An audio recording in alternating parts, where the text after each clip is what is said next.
好，咱要先来关心的是高雄第6选区无党籍的立委参选人郭培宏，伊的后援会总会长，即马是以涉嫌叫2个查甫人以1份500块的价小去甲民众买郭台铭的连署书，即马经过检方的侦办，是以违反选罢法来甲声押。也那郭培宏是跳出来批评讲，这就是政治操作。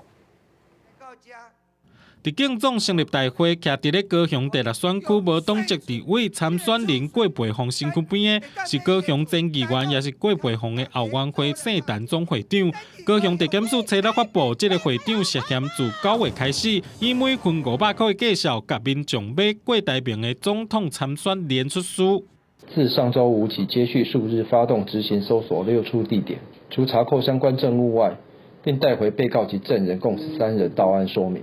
经检察官复讯，并综合卷内事证后，认陈姓被告等3人涉嫌违反总统、副总统选罢法，罪嫌重大。检方认定圣诞会长这个人违法，甲法院申请羁押禁见核准。不过，因为民进党共选区的立委赵天麟进前才互逼出外援对象是中国女性，已经退选，即么改做现任议员黄捷参选，互郭培宏认为这是政治操作，提一开记者会听圣诞会长。 搜索了我的后援会总会，那为的是这样。